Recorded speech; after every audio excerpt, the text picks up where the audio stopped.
धीरे धीरे मन को बना ले, पीत गुरु से लगा ले। धीरे धीरे मन को बना ले, पीत गुरु से लगा ले। ये यौवन जो छेन छबीला, ये यौवन जो छेन लाए तय के माटी काटीला, ये तय के माटी काटीला। तपस्वी से तपाले, पीत गुरु से लगा ले। तपस्वी से तपाले, पीत गुरु से लगा ले। धीरे धीरे मन को बना ले, पीत गुरु से लगा ले। क्या तेरा क्या मेरा उसी का, क्या तेरा क्या मेरा का सौ देव से को ये जिसका सौ देव से जो ये जिसका मन में उसे बसा ले।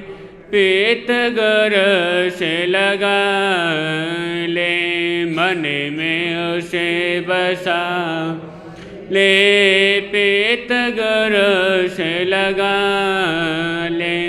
धीरे धीरे मन को बना ले, पीत गुरु से लगा ले। धीरे धीरे मन को बना ले, पीत गुरु से लगा।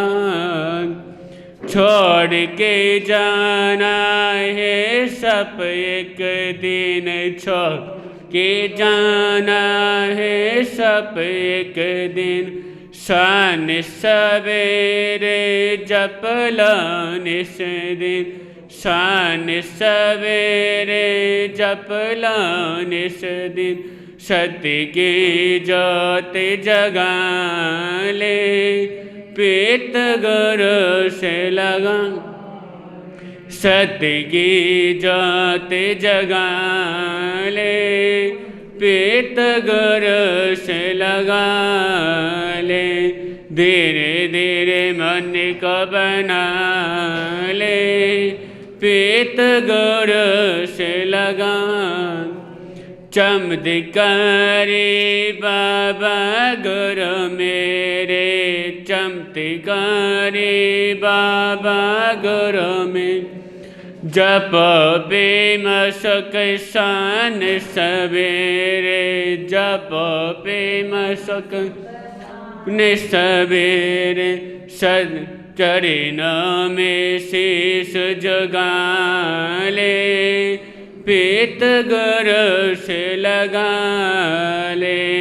चरणों में शीश झुका ले, गुरु से लगा ले। धीरे धीरे मन को बना ले, पीत गुरु से लगा। गुरु पे मशक सबका प्यारा, गुरु पे मशक सब प्यारा। उपिंद मुनि का सच्चा सारा, उपिंद मुनि का सच्चा सारा। जय जय उसकी बुला ले, पीत गुरु से लगा ले। जय जय उसकी बुला ले, पीत गुरु से लगा ले। धीरे धीरे मन को बना ले, पीत गुरु से लगा ले। धीरे धीरे मन को बना ले, पीत गुरु से लगा ले। इसी में जिस भेद में, जिस परिवेश में रहूं, नमो अरिहंत नमो अरिहंत नमो अरिहंत कहूं। जिस सानि से, जिस नाम से, जिस जान में रहूं, नमो अरिहंत नमो अरिहंत नमो अरिहंत कहूं। जिस प्यारे से, जिस ख्वारे से, जिस संसार में रहूं, नमो अरिहंत नमो अरिहंत नमो अरिहंत कहूं। जिस ध्यान से, जिस सम्मान से, जिस जहान में रहूं, नमो अरिहंत नमो अरिहंत नमो अरिहंत कहूं।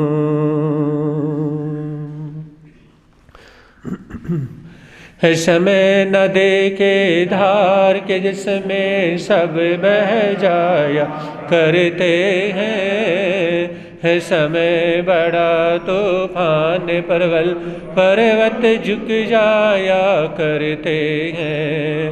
अक्सर दुनिया के लोग समय में चक्कर खाया करते हैं, लेकिन कुछ ऐसे होते जो इतिहास बनाया करते हैं, इतिहास बनाया करते हैं।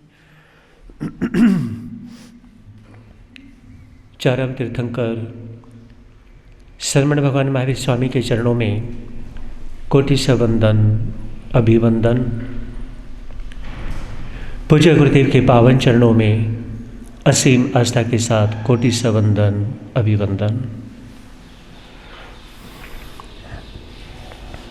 धर्म प्रेमी बंधुओं, सुन रहे हैं आप लोग भगवान महावीर कथा। भगवान महावीर कथा का दूसरा दिन। आज का हेडिंग रहेगा कृतज्ञता के पथ पर।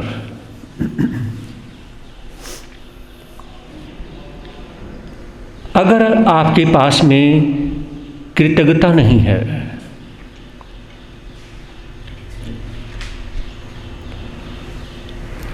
विनय नहीं है, कृतज्ञता और विनय के अभाव में हमारी आत्मा दुष्परिणामों को भोगती है और बुरे मार्ग पर चली जाती है। उसे अपना भान नहीं रहता है, उसे अपने करने करवाने का कर्तव्य का कोई एहसास नहीं होता।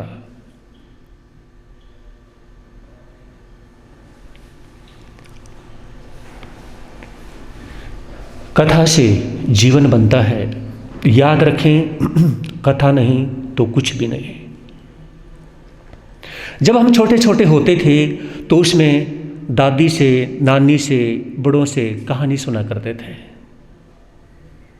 जीवन का कल्याण करने के लिए कथा, जीवन का कल्याण करने के लिए कहानी, स्टोरी का होना बहुत जरूरी है। अगर आत्मा का कल्याण करना है तो शास्त्र का गूढ़ ज्ञान नहीं, गीता का गूढ़ ज्ञान नहीं, शास्त्रों का गूढ़ ज्ञान नहीं, कल्याण करने के लिए फ्रीडम, फ्रीडम हासिल करने के लिए, मोक्ष हासिल करने के लिए क्या चाहिए? कथा चाहिए। शास्त्रों से कभी मोक्ष हासिल नहीं होगा, वो आपको कथा में आना पड़ेगा। और देखिए, महाराजा शिवाजी हुए हैं तो उनकी माता ने वैसा ही सुना, वैसी ही कथा उन्होंने सुनी। और जैसी कथा मां ने सुनी तो क्या हुआ? बेटा राजा बन गया। पहले जितने भी बच्चों को जन्म दिया वो सारे बच्चे संत बनते चले गए। पति ने कहा, प्रिय ये क्या कर रही हो? ऐसी क्या बात है?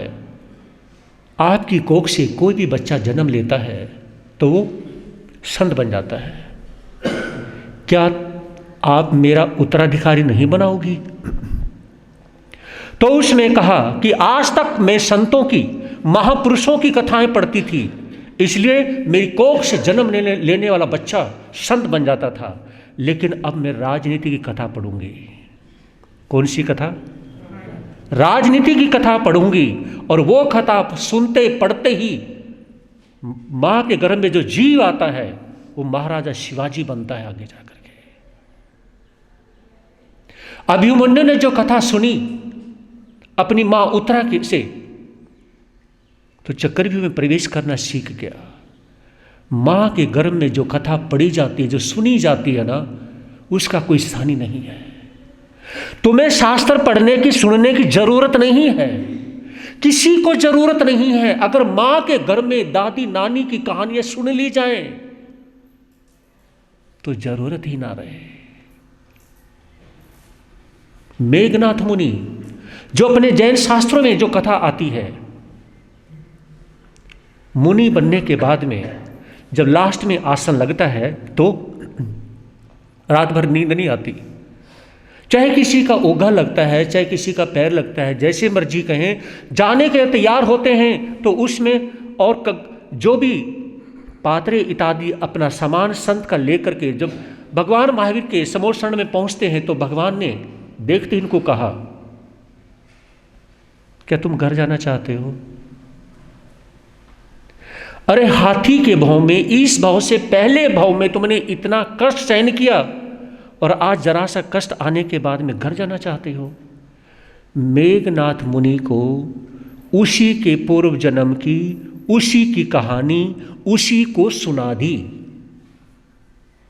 समझ रहे? साध्वी, कोई भी भगवान महावीर का शिष्य या शिष्याएं, साधु साध्वी या कोई भी श्रावक श्राविका जब भी पथ भ्रष्ट होता है, जब भी अपने पथ से, अपने संयम के बारक से डिगता है, तो भगवान महावीर उसे नव तत्वों के बारे में, भगवान महावीर उसे कोई गूढ़ नॉलेज नहीं देते। क्या सुनाते हैं? क्या सुनाते हैं?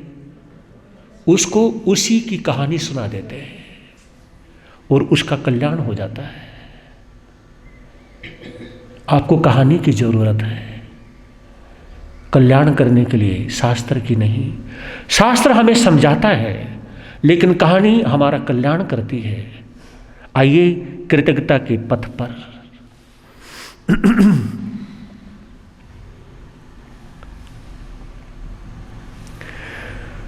वशिष्ठ ने जब राम कथा कही तो किसी ने ध्यान नहीं दिया और तुलसीदास ने रामचरितमानस लिख दिया तो सबका ध्यान चला गया। और देखिए कि गीता को पढ़ने वाले और गीता को पढ़ के और श्री कृष्ण के भक्त बनने वाले बहुत कम हैं, लेकिन कृष्ण लीला को देखने वाले और उनके भक्त बनने वाले बहुत ज्यादा हैं। गलत तो नहीं? लेकिन महावीर की जो कथा है, अन्य महापुरुषों की कथाओं में चमत्कार मिलेंगे लेकिन महावीर की कथा में चमत्कार नहीं मिलेगा। बहुत बड़ी बात है। अन्य महापुरुषों की कथाएं सुनोगे, पढ़ोगे तो उसमें उनके चमत्कार मिलेंगे। महावीर की कथा में चमत्कार क्यों नहीं है? क्योंकि महावीर की कथा किसी के कैरेक्टर को चेंज कर देती है, किसी के चरित्र को चेंज करती है।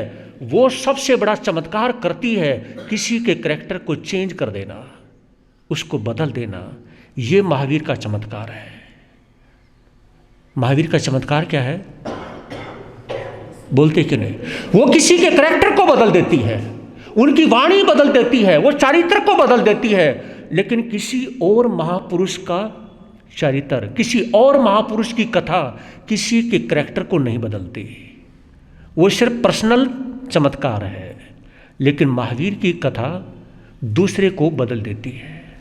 अब बताइए चमत्कार कौन सा बड़ा है? दूसरे को बदलना, ये बहुत बड़ा चमत्कार है।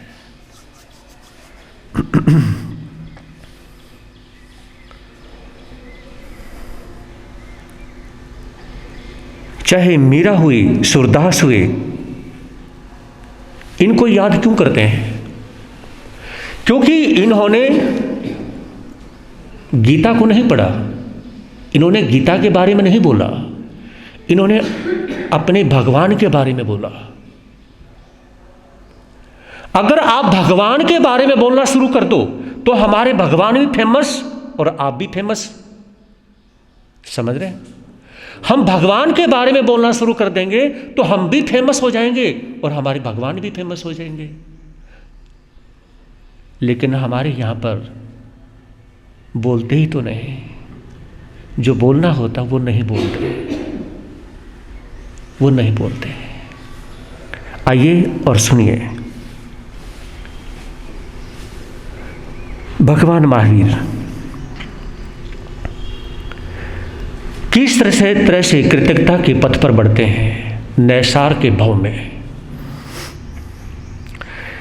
जिस जन्म में कृतज्ञता आती है वो जन्म नैसार का भाव है।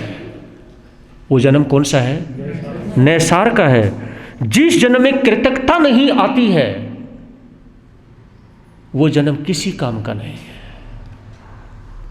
और महावीर को जो महावीर बनने के लिए, महावीर को जो तीर्थंकर बनने के लिए जो एक मंच तैयार हुआ है, जो एक जन्म मिला है, वो एक ही जन्म मिला है।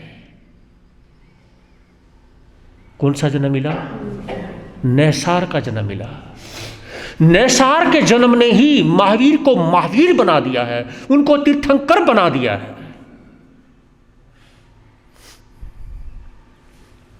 और उसमें क्या होता है देखिए, बहुत समय पहले की बात है। अब यहाँ से कहानी डिटेल से शुरू होगी। बहुत समय पहले की बात। काफ़ी कलाकार थे। उन कलाकारों में एक कलाकार था नैसार। नैसार उस जन्म में क्या था? एक कलाकार था, बहुत बड़ा कलाकार था। तो सभी कलाकार, और उनमें नैसार भी कलाकार। एक बार राजा के दिमाग में एक बात आती है।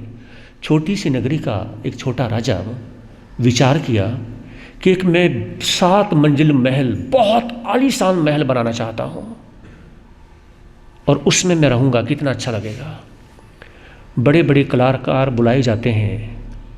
उन्होंने कहा कि राजन, जैसा आप महल चाहते हो, 7 मंजिल का महल, वो तो सिर्फ एक ही कलाकार बना सकता है, और वो कलाकार है नैसार। नैसार एक ऐसा कलाकार है जो महल बना सकता है। कलाकार तो वो भी थे, लेकिन नाम किसका लिया? नैसार का। याद रखें, जो व्यक्ति किसी दूसरे को आगे करता है वो खुद आगे हो जाता है, और जो व्यक्ति किसी दूसरे को पीछे करता है वो खुद पीछे हो जाता है। नैसार को बुलाया गया। राजा ने कहा कि क्या आप 7 मंजिल का महल बना सकते हैं? हाँ राजन, मैं बना सकता हूं। बात होती है और सभी कलाकार नैसार के साथ में राजमहल में पहुंचते हैं, और नैसार सीना तान के खड़ा हो जाता है। तो उसमें राजा के पास जाता है, उसे नमस्कार करता है और पास खड़े होकर के कहने कि राजन, मैं तैयार हूँ, मैं बना दूंगा। लेकिन जो साथी कलाकार थे उनका नाम नहीं लिया। पहले साथी कलाकारों ने ही ये कहा क्या कि नैसार भवन बना सकता है, लेकिन नैसार ने ये नहीं कहा कि मेरे साथी भी बना सकते हैं। ये बहुत बड़ी बात है। आप जिसके साथ में रहते हैं ना, अगर वो सिर्फ अपने बारे में तो बताता है ना, और दूसरे के बारे में नहीं, तो ये बहुत बड़ी गलत बात है। जो दूसरे के बारे में जरूर बताए, ये बहुत जरूरी है। वहां से नैसार निकल जाता है और कहा कि मैं एक निश्चित तिथि पर इसके बनाना शुरू कर दूंगा।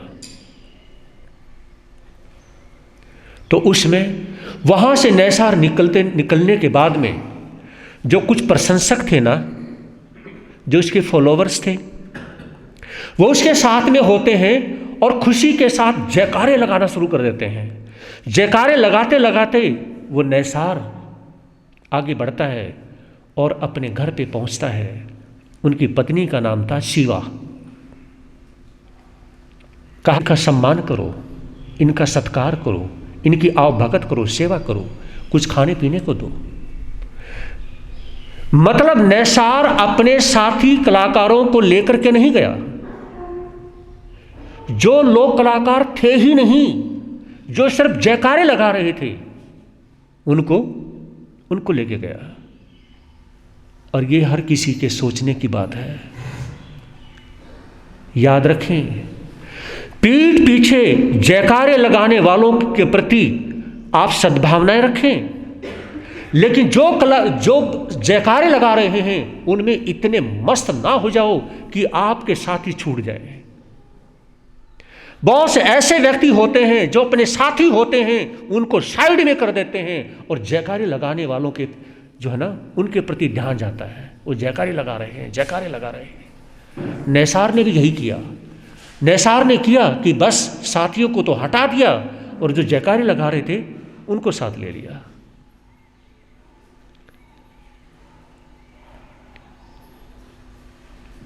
कलाकारों को बहुत दुख होता है, उनकी आत्मा रोती है।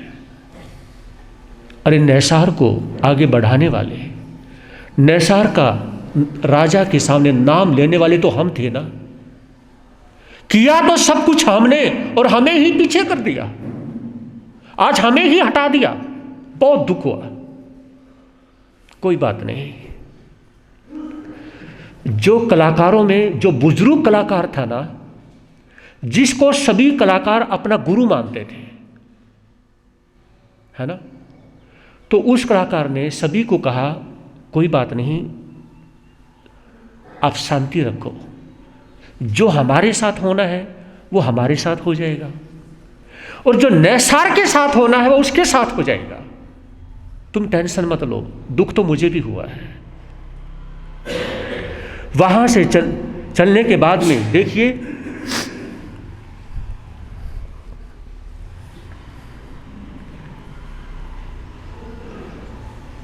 ये था अपनी ही भगवत्ता को नष्ट करने का एक दुरुपयोग, नेचर।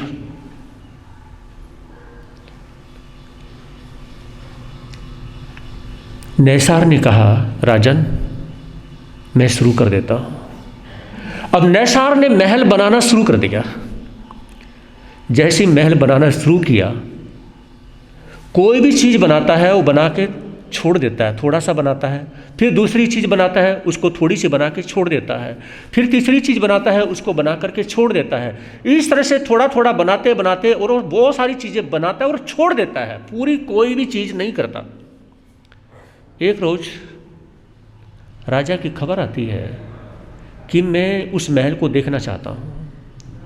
नैसार ने कहा कि राजन, मैं को देखना चाहते हो तो अभी बना ही नहीं, तो कोई बात नहीं, नहीं बना, कम से कम देख तो लूं कितना बना है, थोड़ा सा बना है। अब आपने महसूस किया होगा, कोई भी अधूरी चीज होती है ना, वो अच्छी नहीं लगती। कोई भी अधूरी चीज अच्छी नहीं लगती। जब तक वो पूरी नहीं बन जाती तब तक वो अच्छी नहीं लगती, चाहे वो कुछ भी है। ओवरऑल जितनी भी चीजें हैं वो अधूरी चीजें बेकार लगती हैं।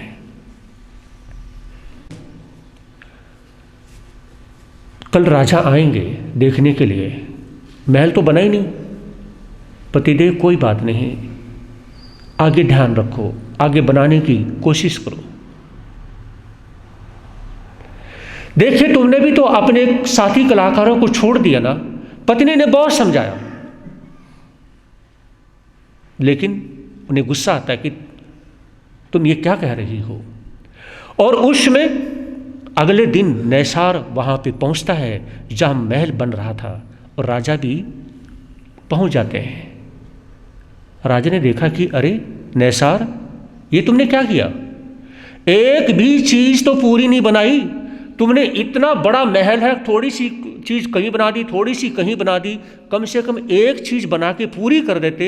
मेरे जैसा या कोई भी आता तो देखता कि एक चीज पूरी बना दी, उसे अच्छा लगता। आपने बहुत सारी चीजें तो बना ली, लेकिन पूरी तो एक भी नहीं है। अब राजा को गुस्सा आ जाता है। राजा को गुस्सा आने के बाद में कहा कि तू मेरी आंखों के सामने से चला जा,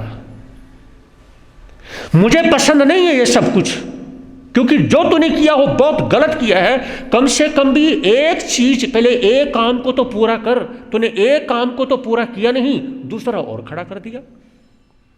एक को तो पूरा कर लेता, कम से कम देखने वाले को अच्छा तो लगता।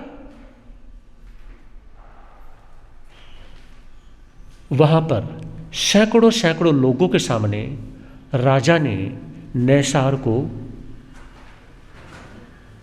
बेइज्जत कर दिया, उसकी इंसल्ट करी और कहा कि मैंने अपनी जिंदगी में आज पहली बार सबसे बड़ा मूर्ख देखा है। आज पहली बार सबसे बड़ा मूर्ख मैंने देखा है, जो कोई भी काम शुरू करता है उसे पूरा करता ही नहीं है। अब कोई जरूरत नहीं है महल बनाने की, बस तू यहां से चला जा। जब पब्लिक के सामने नैसार को यह कहा तो उसे बहुत बुरा लगता है, बहुत बुरा लगता है।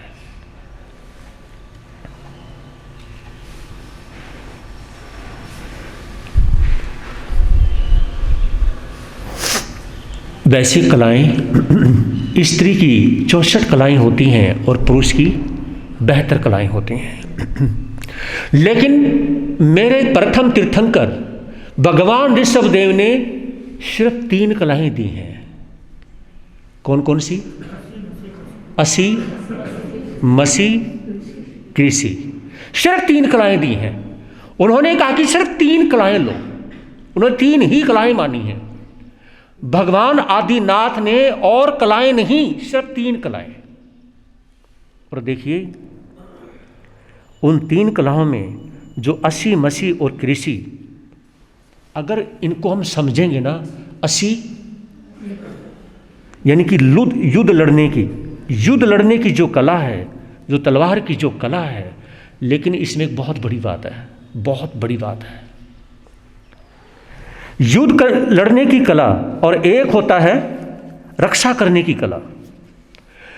आदिनाथ भगवान ने युद्ध लड़ने की कला नहीं दी, आदिनाथ भगवान ने रक्षा करने की कला दी है।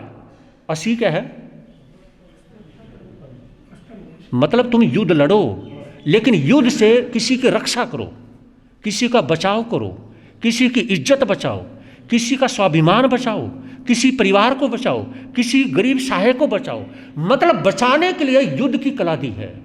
लेकिन कोई युद्ध लड़े और किसी का राज्य छीन ले, ये कला नहीं है। ये कला भयभीत करने वाली है। लेकिन भगवान आदिनाथ ने जो कला दी है वो यानी कि एक प्रकार से आबाद करने वाली कला दी है। और आगे जाकर के इस कला को दुरुपयोग यानी कि किया। उन्होंने सामर्थ्य आपके पास है तो आप किसी का साथ दो, लेकिन सामर्थ्यवान किसी का साथ दे, ये बहुत बहुत मुश्किल काम होता है। क्या होता है? बहुत मुश्किल काम होता है। फिर यानी कि कृषि की कला है, एक बीज एक कृषक के हाथ में, एक किसान के हाथ में होता है और वो बीज का पेड़ बना देता है। वो बीज की फसल उगा देता है, वो उस बीज से पूरे देश का पेट भर देता है। ये कला, कृषि की कला मेरे आदिनाथ भगवान ने, ऋषभदेव भगवान ने दी है। तो यहाँ पर ये जो 3 कलाएं उस परमात्मा ने दी हैं। अब देखिए नैसार के पास में भी कितनी अच्छी कला थी, लेकिन किसी के गुप्त को जागृत कर देना कला तो है, लेकिन सामने वाले की जिंदगी उजड़ जाती है। अब नैसार वहां से चलता है और पत्नी के पास पहुंचता है। उनकी पत्नी शिवा कहती कि पतिदेव, गलती तो आपकी है ना। गलती किसकी है? गलती आपकी है। अरे महल बनाने के बारे में किसने कहा था आपको? यानी कि जो कहा था, जो आपका नाम मिला था, वो आपके साथी कलाकारों ने कहा था। आप साथी कलाकारों को साथ लेके चले नहीं, किसको लेके चले? जयकारे बोलने वालों को साथ लेके चले। तुम्हें जयकारे बोलने वाले पसंद हैं, और जो हार्ड वर्किंग करने वाले, जो तुम्हारा साथ देने वाले हैं, वो तुम्हें पसंद नहीं है। ये किसने कहा? पत्नी शिवा ने कहा, तुम्हें जयकारे बोलने वाले पसंद हैं, इसलिए बनवा लो महल। नैसार को बहुत गुस्सा आता है पत्नी के ऊपर, बहुत गुस्सा आता है। कहा कि मतलब ये हुआ तो साथ मेरे रहती है और उनके बारे में बोलती है, और भी आग लग जाती है। तो उसमें नैसार पैर पटकता है, कहा कि मैं जा रहा हूं बस।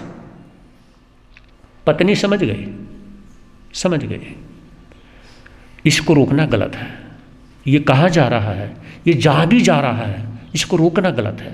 मैं इसको रोकूंगी नहीं। हाँ, एक काम मुझे करना चाहिए, मैं इसके पीछे पीछे चल पड़ती हूँ। क्या समझे? मैं इसके पीछे चल पड़ती हूँ क्योंकि इस समय इसके दिमाग में घमंड इतना ज़्यादा है, इसकी खोपड़ी में इतना घमंड है। अगर मैं इसके घमंड को निकालना चाहूँगी, समझाना चाहूँगी, तो ये समझने वाला नहीं है। ये समझने वाला नहीं है। तो इससे सबसे बड़ी बात एक ही है कि मुझे अपने पति के पीछे पीछे चले जाना चाहिए। मैं इसको कहीं ना कहीं किसी मोड़ पे बचा लूँगी, है ना। तो चलती हूँ मैं भी, जहाँ ये जाता मैं भी वहीं चलती हूँ। अब क्या करता है कि नैसार तो जाता है और जल्दी जल्दी चल रहा है, जंगल के रास्ते से चल रहा है। और जंगल के रास्ते से उसने देखा कि अरे अच्छा, वो सामने पहाड़ी है। कोई नहीं, ठीक है, मैं उसी पहाड़ी पे जाके मरता हूँ अभी। और ये मन में विचार करता है, उस पहाड़ी पे चढ़ता है। अब पहाड़ों में क्या है कि दिन में तो धूप खिलती है। अब जो धूप खिल रही थी, जंगल के रास्ते से चल रहा था तो अच्छा लग रहा था। वो पहाड़ी पे चढ़ते ही पसीने में बुरा हाल हो जाता है, और कुछ चढ़ने में जोर लगता है और भी बुरा हाल हो जाता है। लेकिन चढ़ता है, चढ़ते चढ़ते क्या है, ऊपर चढ़ जाता है। और पीछे पत्नी भी चढ़ रही है, शिवा भी चढ़ रही है पीछे। लेकिन थोड़ा चढ़ने में फर्क था, पत्नी थोड़ी पीछे थी। पत्नी समझ गई मेरे पति मरना चाहते हैं। क्या करना चाहते हैं? मेरे पति मरना चाहते हैं पहाड़ी पे चढ़ करके। उन्होंने विचार किया, इसमें अपने पति को बचाना हो तो मुझे क्या करना चाहिए? बहुत बड़ी बात है, मुझे इसमें क्या करना चाहिए? पत्नी विचार करती है और थोड़ी सी इमोशनल होती है, नेचुरल होती है। और उसके इमोशनल होने में उसने कहा कि पतिदेव एक बात सुनो मेरी। हाँ बोलो ना। अब वो गुस्से में बोलता है, वो प्यार से बोल रही है, वो गुस्से में बोल रहा है। मुझे बहुत भूख लगी है, मैं कुछ खाना चाहती हूँ। तो फिर मैं क्या करूँ? कुछ खाना है तो? अरे मैं कुछ खाना चाहती हूँ, मैंने कहा ना कि मैं बहुत भूखी हूँ, मुझसे नहीं रहा जाता। और अरे तुझे पता नहीं, मैं तेरे पीछे पीछे चली आ रही हूँ, मुझे भूख लग रही है भाई, मुझे कुछ खाने को दो। पति को बातों में उलझाने का, ताकि उसका माइंड डिवर्ट चेंज हो जाए। कोशिश कर रही है पत्नी, और फिर उसके बाद थोड़ी इमोशनल होती है। तो पति ने, नैसार ने अपनी पत्नी की आंखों में देखा, इसका क्या खोट है, इसकी क्या गलती है। तो उसमें जब इस तरह से देखा तो हुआ क्या, और देखा कि पतिदेव आप चलो तो सही। अरे ठीक है, जो कुछ तो आपने मरना है, मैंने मरना है, जिसने जब मरना तो मर जाएंगे, पहले खाना तो खा ले। क्या हुआ, पहले थोड़ा खाना तो खा लो, तुम भी खा लो, मैं भी खा लूंगी, तुमने मरना तुम्हारे साथ मैं भी मर जाऊंगी, पहले चलो तो सही। और पति का हाथ पकड़ के चलो चलते हैं, खाना खाते हैं। मुझे नहीं खाना मैंने खाना नहीं खाना। अपनी बातें बनवाई जा रही हो फालतू में। मैंने कहा नहीं खाना तो नहीं खाना भाई, तुम चलो खा लो। अरे तुम नहीं खाना, मैंने कहा तुम मत खाना, ठीक है, तुमने नहीं खाना ना, कोई बात नहीं, मैं खा लेती हूँ, तो चलो तो सही। तुम्हें पता है कि मेरा एक प्रण है, मेरा एक प्रॉमिस है कि मैं कभी अकेली खाना नहीं खाती, तुम खाओगे तो मैं खा लूँगी, लेकिन आज तुम मेरी कसम तोड़ना चाहते हो तो तोड़ दो, मुझे क्या है, लेकिन तुम मेरे साथ में बैठ जाओ, बस मेरे पास में बैठ जाओ और मुझे देखते रहो, मैं खाना खा लूँगी, तुम मत खाना। मुझे पता था कि मेरे पति इसमें सुनेंगे नहीं, और उन्होंने क्या किया, खाना बना लिया, और अब वो गुस्से में और घमंड में देख रहा है, पहाड़ी से नीचे की तरफ देख रहा है, मुंह बना के देख रहा है, और पत्नी से मुंह फेर के बैठ जाता है। पत्नी देख रही है, खाना बना रही है और तिरछी से देख रही है, क्या खा, पता है मुझे, बस सुनने वाला तो है नहीं, कोई बात नहीं। देखा कि अरे ये क्या हुआ, कुछ संत पहाड़ी के ऊपर की तरफ चढ़ रहे हैं। अब नैसार उन्हें देखने लग जाता है, और ऊपर चढ़ते चढ़ते क्या हुआ, संत ऊपर आ जाते हैं। ऊपर आने के बाद में, संत को देखने के बाद में नैसार के अंदर एक खूबी थी, वो कहीं सिर झुकाए या ना झुकाए, उसका घमंड कम नहीं था, घमंड से भरा हुआ रहता था 24 घंटे, 365 दिन उनका घमंड इतना था जिसकी कोई लिमिट नहीं। लेकिन अगर वो किसी संत को देख लेता ना, वो नमस्कार करता, वो झुक जाता था। अगर नैसार किसी के सामने झुकता था तो सिर्फ संत के सामने झुकता था, नहीं तो नैसार झुकता नहीं था। बस ये खूबी थी उसके अंदर। एक बात कह दूं, अपनी जिंदगी में एक ऐसा व्यक्ति बना लो, मम्मी को बना लो, पापा को बना लो, किसी बुजुर्ग को बना लो, किसी संत को बना लो, जिसके सामने आप झुक जाओ। मेरी बात समझ रहे हो? कोई ऐसा व्यक्ति बना लो जिसके सामने आप झुक जाओ, वो आपको टोक दे। जैसे भी एक व्यक्ति ऐसा बना लो जिसके सामने हमें झुकने का अवसर मिल जाए, एक व्यक्ति ऐसा बना लो। ये सोच कहाँ से पैदा हुई? नैसार की कथा सुनाने से पैदा हुई है। मेरे पास इतनी नॉलेज नहीं है, मैं सही बता रहा हूँ। अपने गुरु की कृपा से जो कहानी सुनाने जा रहा हूँ, तो ये जो कहानी सुनाते समय बात याद आई है, नहीं अपने पास में कोई नॉलेज नहीं है। तो एक व्यक्ति ऐसा बना ले जिसके सामने हमने झुक जाए। तो नैसार जाते हैं और संतों के सामने जाके खड़े हो जाते हैं। गुस्सा तो भी आ रहा है, घमंड भी आ रहा है, लेकिन संतों के सामने जाके खड़े होकर देखना शुरू कर देते हैं, है ना। अब संत उसको देख रहे हैं, वो संतों को देख रहा है, संत उसको देख रहे हैं, है ना। और देखते देखते, ऐसे देखते देखते क्या है, वो झुक जाता है, नमस्कार करने लगता है। संतों ने पूछा, कैसे हो? ठीक हूँ, बस ऐसे जवाब देता है। तुम यहाँ पहाड़ी पे कैसे आए? नैसार ने पूछा कि आप कैसे आए पहाड़ी पे? नैसार ने क्या पूछा? आप पहाड़ी पे कैसे आए? अरे पहाड़ी पे तो एंड है, यहाँ तो आगे जाने का मतलब मौत है। मैं तो जैसे आया हूँ ऐसे आया हूँ, लेकिन आप संत हैं, पहाड़ी पे आप कैसे चढ़े? कहा कि तुम बताओ कैसे चढ़े। संतों ने क्या पूछा? तुम बताओ कैसे चढ़े। तो नैसार ने कहा कि मैं इसलिए चढ़ा, उन्हें अपनी सारी कथा कहानी सुना दी कि मैं इस वजह से या मरने की वजह से मैं यहाँ पे आया हूँ।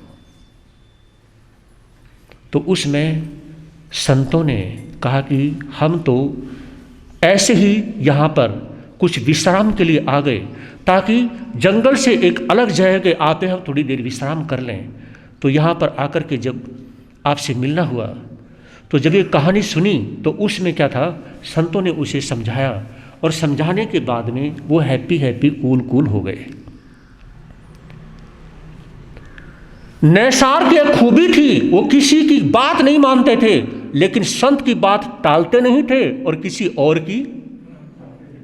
और की मानते नहीं थे। अब जैसे ही संतों ने समझाया, अच्छा लगा, तो नैसार ने कहा, गुरुदेव आप मुझसे कुछ आहार ले लो। जैसी भी भावना थी, वो कोई जैन श्रावक थोड़ी था। कहा कि ठीक है, और अनुनय करने के बाद में क्या करते हैं कि नीचे की तरफ पत्नी थोड़ा सा नीचे जो खाना बना रही थी वहां पर कहते हैं कि गुरुदेव आप आहार लें, और आहार वो लेते हैं, और इधर से नैसार उन्हें आहार पहराते हैं। यहां से नैसार को एक भगवत्ता की प्राप्ति होती है। वो विचारों में आहार देते समय इतना ज्यादा चढ़ जाते हैं, विचारों में इतने ज्यादा वो चढ़ जाते हैं, आहार देते समय उन संतों के प्रति इतनी ज्यादा श्रद्धा भावना आ जाती है कि वहां से नैसार को एक मंच तैयार मिल जाता है। कैसी जिंदगी थी उसकी, लेकिन एक प्रोमिस था कि संत की बात कभी नहीं टालूंगा, संत अगर मिले तो दर्शन करूंगा, संतों की सेवा करूंगा। संतों के प्रति समर्पित होने की वजह से नैसार की जिंदगी बदल गई। तो उसमें नैसार जो है संभलता है, और संतों ने कहा, क्या तुम हमारी एक बात मानोगे? बोलो गुरुदेव। नैसार आपने हमें नमस्कार किया, अगर हमें नमस्कार करने से पहले आप अपने साथियों को नमस्कार कर लेते, अपने साथियों से गलती मांग लेते, कितना अच्छा होता। क्या तुम ऐसा कर सकते थे? मैं अब कर लूँगा, मैं अब गलती मान लूँगा, मैं उन्हें नमस्कार भी कर लूँगा। संत की बात दिमाग में बैठ गई। जब संतों ने कहा तो वहाँ से अपनी पत्नी को साथ लेकर के साथी कलाकार थे जो थे, और उन कलाकारों में जो सबसे बड़ा जो बुजुर्ग जो गुरु कलाकार था उसके पास आता है, और आकर के गुरु को नमस्कार करते हुए कहने लगा, गुरुदेव मुझे माफ़ करो। गुरु ने कहा कि बेटा, 3 ही तो ऐसे व्यक्ति हैं जिनको जितना मर्जी सताओ वो कभी बुरा नहीं मानते, मम्मी पापा बोला करो, गुरु। कहा कि 3 ही तो ऐसे व्यक्ति हैं जिनको सताओ कुछ भी करो ये कभी बुरा नहीं मानते। यही वो 3 व्यक्ति ऐसे हैं जो हमेशा हर मोड़ पे साथ देते हैं, वो यानी कि हर बार यानी कि माफ करते हैं और हर बार साथ देते हैं। इनसे बढ़कर के दुनिया में कोई हो ही नहीं सकता है। भावुक हो जाता है नैसार, रोना आ जाता है, और उसमें अपने गुरु के पैर पकड़ करके माफी मांगता है, गुरुदेव मुझे माफ कर दो, मुझे माफ कर दो। और गुरु उसे उठा करके सीने से लगा लेते हैं, बेटा तो मेरा ही है, मेरा शिष्य है बेटा, तू गलती होगी कोई बात नहीं, बस मुझे सबसे बड़ी खुशी इस बात की है, अगर तू गलती नहीं मानता लेकिन तू मेरे पास आ गया। और जब शिष्य पास आ जाता है ना, वो गलती नहीं भी मानता है, कल के दिन मान लेगा, परसों मान लेगा, वो मान तो लेगा लेकिन बस पास में आ जाए। समझ रहे हैं? बस पास में आ जाए। और उसमें कहा कि बेटा तू मेरे साथ चल। गुरु उस नैसार का हाथ पकड़ते हैं और कलाकारों की भीड़ में लेके जाते हैं। कलाकारों के पास जाकर के कहा कि इसको साथ चलना है, लेके चलना है। नैसार ने अपने साथी कलाकारों से माफी मांगी कि आप मुझे माफ कर दो, मैं तुम्हारे बिना कुछ नहीं कर सकता, तुम आगे हो मैं पीछे हो, तुम साथ में चलोगे तो ये महल बना लेंगे, नहीं तो मैं कुछ नहीं कर सकता, और तुम्हें जो करना वो करिए। और उनको कहा कि मैं माफी मांगने के लायक नहीं हूं, मैं इतना जानता हूं कि मैं माफी मांगने के लायक नहीं हूं, लेकिन मैं इतना भी जानता हूं कि तुम माफी देने लायक हो। नैसार ने क्या कहा? मैं इतना जानता हूं कि मैं माफी मांगने के लायक नहीं हूं, लेकिन मैं ये भी जानता हूं कि तुम माफी देने लायक हो, इसलिए तुम माफी देने लायक हो, मुझे माफी दे दो। मैं माफी मांगने के लायक नहीं हूं, तुम जैसा मर्जी कर लो। जब ये कहा तो सभी कलाकारों की आंखों में आंसू आ जाते हैं। क्या हमारा लाडला नैसार इतना बदल सकता है? एक दूसरे का मुंह देखते हैं और वो इमोशनल हो जाते हैं। हमारा नैसार इतना बदल सकता है? और उनके पास आकर के सभी उसे गले से लगा लेते हैं, बाहों में भर लेते हैं। नैसार, सच में तू कितना अच्छा है रे, तू कितना अच्छा है। और उसमें सारे खुश होते हैं और सभी कलाकार एक टोली बना करके अपने बुजुर्ग कलाकार उस गुरु को साथ लेकर के राजा के महलों में जाते हैं और कहने लगे, हमें एक आखिरी मौका दो। नैसार साथ में ही है, लेकिन आप हमारी बात को टालना मत। और सभी के सभी कलाकार जब ये कहते हैं, राजा ने उनके प्यार को, उनकी मोहब्बत को जब देखा और एक साथ के मिलने के चलने की जो उनकी सोच को देखा, राजा ने कहा कि जाओ बनाओ, महल तैयार करो। तो उसमें जब महल तैयार होता है, 7 मंजिल महल तैयार हो जाता है। 7 मंजिल महल तैयार होने के बाद में नैसार बहुत खुश होता है। कभी पास खड़ा होकर देखता है, कभी थोड़ा सा दूर जाकर महल को देखता है, बहुत खुश होता है। उसमें नैसार खुशी के साथ अपनी पत्नी शिवा के पास जाता है। कहने लगा, प्रिय, आज एक खुशी का समाचार सुना दूं, कहो। पत्नी भी देख रही थी, जिंदगी में फर्स्ट टाइम इसके फेस पे स्माइल देख रही हूं। और ये जो स्माइल है ना, ये बिल्कुल नेचुरल है, बिल्कुल स्वाभाविक प्राकृतिक है। बोलो पतिदेव, क्या कहना चाहते हो? चलो मैं आपको महल दिखाता हूं। नहीं, मुझे नहीं देखना, मुझे महल नहीं देखना। अरे क्या हुआ, आप ऐसे नाराज क्यों हो? ये तो बताओ ना कि क्यों नहीं देखना चाहती हो? भाई पहले आप अपने साथी कलाकारों को दिखाओ। अरे ठीक है, कलाकार तो देखेंगे ही, वो तो मेरे साथ में ही तो थे, इन्होंने बनाया है, लेकिन तुम भी तो देखो ना। नहीं, पहले वो देखेंगे तो मैं बाद में देखूंगी। तुम अपने कलाकारों के साथ में, उन साथियों के साथ में न्याय करो, उनको आगे रखो। अरे शिवा, तुम समझती क्यों नहीं हो? मेरे कलाकार साथ हैं, एक बार चलो तो सही। और शिवा जब साथ में जाती है तो उसमें जाने के बाद में कहा कि सुनो, ये देखो, ये जो कलाकृति है ना, मैंने नहीं बनाई, ये मेरे साथी ने बनाई है, उस वाले साथी ने बनाई है। वो कलाकृति उस साथी ने बनाई है, ये उसने बनाई है। ये ऊपर जो ये वाला महल का है, ये हिस्सा, ये मेरे उस साथी ने बनाया है, ये मेरे गुरु ने बनाया है, ये उसने बनाया है।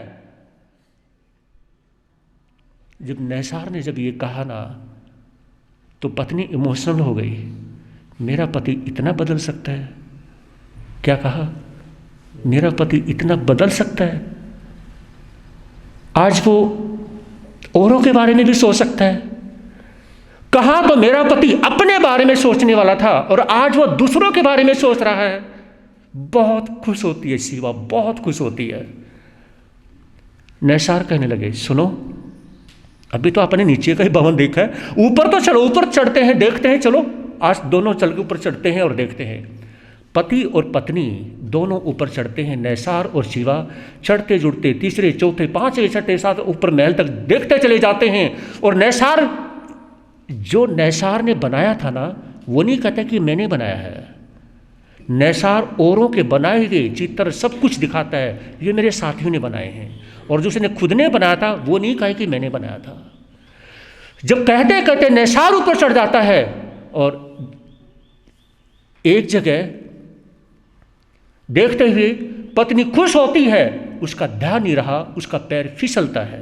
जब वो गिरती है तो उसमें नैसार भागता है और पत्नी को बचाने के चक्कर में वो खुद भी गिर जाता है।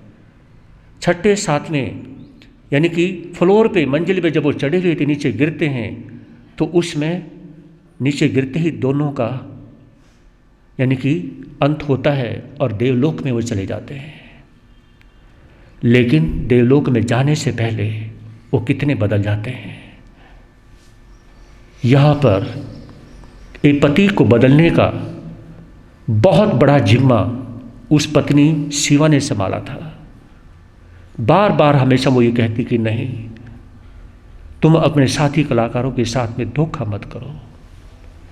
तो यहाँ पर कहने का मतलब है कि जो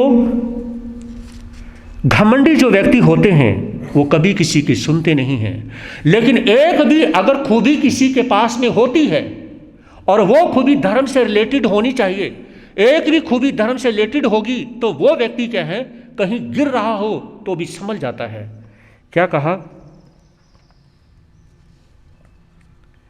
जो स्वयं में उलझे हैं उन्हें परमात्मा कैसे समझाएंगे।